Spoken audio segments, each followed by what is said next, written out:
Wes keton kabeh ya. Gambar aku wis keton ya. Oke. Oke, selamat malam teman-teman. Assalamualaikum warahmatullahi wabarakatuh. Perkenalkan, kami dari kelompok 4 Broiden dengan ujian praktik deployment kali ini kita mengangkat judul sistem pengecekan kesehatan berbasis machine learning dengan Streamlit. Oke, next.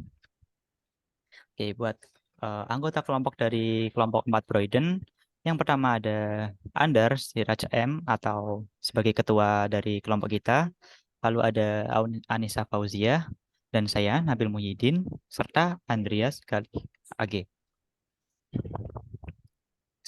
Nah, selanjutnya di Project AI Cycle ini ada sekitar 6 topik utama. Yang pertama itu ada problem scoping, atau bagaimana kita mencari masalahnya. Lalu dilanjut dengan data akuisisi atau pengumpulan datanya. Lalu ada data eksplorasi, bagaimana kita memperbaiki datanya. Lalu ada modeling sebagai pengolahan datanya dan dilakukan evaluasi apakah datanya sudah terseleksi dengan benar. Dan terakhir ada deployment sebagai output akhirnya. Oke, next. Oke, selanjutnya adalah latar belakang. Kesehatan merupakan salah satu aspek penting dalam kehidupan manusia. Mempertahankan kesehatan yang baik menjadi tujuan utama bagi banyak orang. Dalam era digital saat ini, penggunaan teknologi dan kecerdasan buatan semakin meningkat dan memberikan dampak positif dalam berbagai bidang, termasuk dalam bidang kesehatan. Dengan menggunakan algoritma machine learning yang telah terlatih menggunakan data yang valid dan terpercaya, sistem yang dibuat dapat memberikan prediksi mengenai berbagai kondisi kesehatan seperti indeks massa tubuh, resiko stroke, resiko penyakit jantung, dan resiko diabetes. Pengguna dapat memasukkan data yang relevan, kemudian sistem akan mengolah data tersebut dan memberikan hasil evaluasi secara cepat dan mudah dipahami. Selanjutnya adalah tujuan. Tujuan dari proyek ini adalah membuat website, tentu saja karena materinya adalah deployment. Website ini yang memudahkan pengguna dalam melakukan pengecekan kesehatan, khususnya indeks massa tubuh, stroke, jantung, dan diabetes.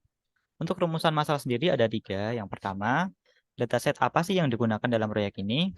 Lalu yang kedua, algoritma apa yang digunakan dalam tahapan modeling? Dan yang ketiga, bagaimana user interface dari website ini telah dibangun?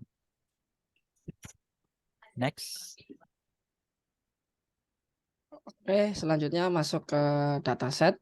Di sini dataset sumber dari Kaggle ya. Di sini terdapat 4 dataset karena kita akan menggunakan 4 model ya, 4 dataset. Yang pertama ada dataset indeks massa tubuh terdiri dari 500 baris data, di mana ada tiga atribut ya, yaitu gender, height, dan weight sebagai atributnya, dan targetnya adalah indeksnya. Lalu dataset stroke terdapat 4.909 baris data, terdapat ada 8 target, ada 8 atribut dan targetnya adalah stroke.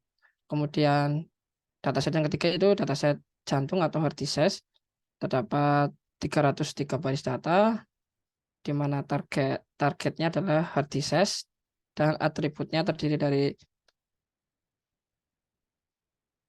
13 ya.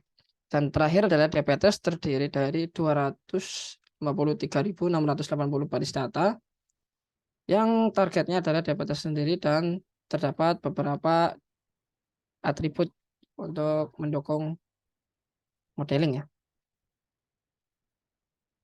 Selanjutnya ke distribusi data.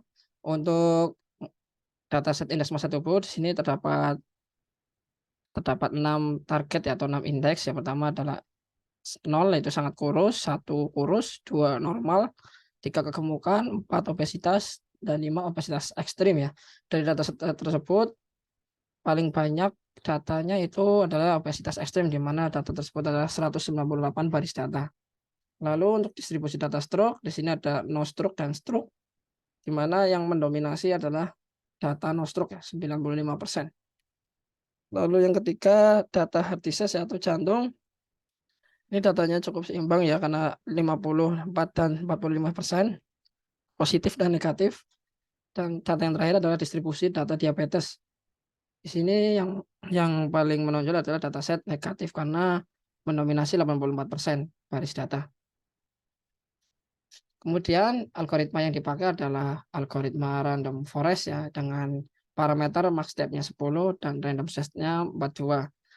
Dengan random forest ini nanti akan langkah-langkahnya dibuat subset ya, subsetnya akan digunakan fitur-fitur acak dan kemudian setiap subset itu akan diolah dengan model decision tree, kemudian hasil dari label yang ada decision tree, ada beberapa label yang tercipta, maka nanti label mayoritas atau label terbanyak akan menjadi label hasil klasifikasi dari random forest. Dan kemudian untuk tahap evaluasi di sini kami menggunakan convolution matrix dan akurasi. Di sini terdapat 4 convolution matrix ya dari masing-masing dataset.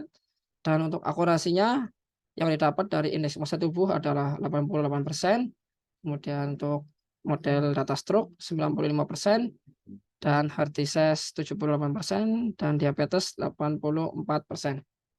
Mungkin itu akurasi dari modeling random forest dengan masing-masing dataset. Kemudian next. Oke, ini ada flowchart dari website yang kami deploy. Yang pertama-tama adalah start, kemudian dari user akan memilih menu yang mereka inginkan, apakah itu adalah melihat menu beranda. Jika iya, maka akan menampilkan detail fitur dan anggota kelompok yang akan kami tampilkan di slide selanjutnya mengenai user interface-nya. Namun jika tidak, maka akan ditentukan apakah fitur yang dipilih adalah pengukuran indeks massa tubuh. Jika iya, maka perlu memasukkan beberapa parameter seperti jenis kelamin, tinggi badan, dan berat badan, lalu diproses dan ditampilkan outputnya. Jika bukan pengukuran indeks massa tubuh, maka akan dilihat apakah itu termasuk pengecekan stroke. Jika iya, maka pengguna perlu masukkan data diri dan menjawab pertanyaan pada menu pengecekan stroke sesuai kondisi user yang sebenarnya. Kemudian dari data tersebut akan diproses dan akan ditampilkan hasil prediksinya. Namun jika bukan pengecekan stroke, maka akan dievaluasi apakah user memilih pengecekan jantung.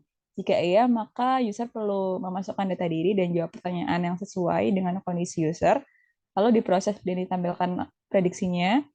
Namun jika bukan pengecekan jantung, maka user memilih pengecekan diabetes. Dan sama, user perlu masukkan data diri dan menjawab pertanyaan yang sesuai dengan kondisi user, diproses dan ditampilkan outputnya. Nah, secara sederhana dari flowchart ini bisa dilihat kalau yang hijau itu input yang diberikan oleh user, kemudian biru adalah proses yang dilakukan oleh web server di mana mengolah data yang diinput menggunakan model yang sudah dimilikinya. Kemudian warna pink ini adalah ketika dari web server menampilkan hasil dari prediksinya. Kemudian program selesai. Selanjutnya untuk arsitektur sistem, pertama-tama dari user mengakses web browser. Kemudian dari web browser akan mengirim request kepada web server, di mana di web server ini terdapat beberapa entity ya, seperti Streamlit, Python, dan file-file yang ada seperti file model, file gambar, file user interface, dan lain sebagainya. Kemudian dari web server akan mengirim respon kepada web browser, dan web browser akan memberikan display kepada penggunanya. Nah, yang ini adalah user interface dari menu pertama, yaitu beranda. Di sini terlihat ada beberapa informasi seperti informasi fitur, kemudian informasi nama web, kemudian juga informasi anggota kelompok yang mendeploy, dan informasi mengenai instansi yang mensupport kami. Nah, selanjutnya ini adalah user interface untuk menu cek indeks massa tubuh. Nah, di sini terlihat bahwa user perlu memasukkan beberapa data seperti jenis kelamin, tinggi badan, dan juga berat badan untuk menampilkan prediksinya.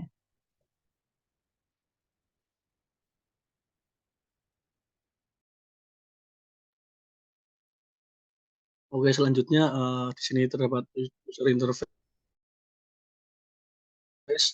yang dimana ini terdapat pemeriksaan stroke, terdapat beberapa inputan seperti jenis kelamin, usia, juga opsi-opsi yang lain seperti tekanan darah tinggi, penyakit jantung, dan keterangan yang sudah menikah, kemudian tempat tinggal, rata-rata glukosa, dan juga indeks massa tubuh.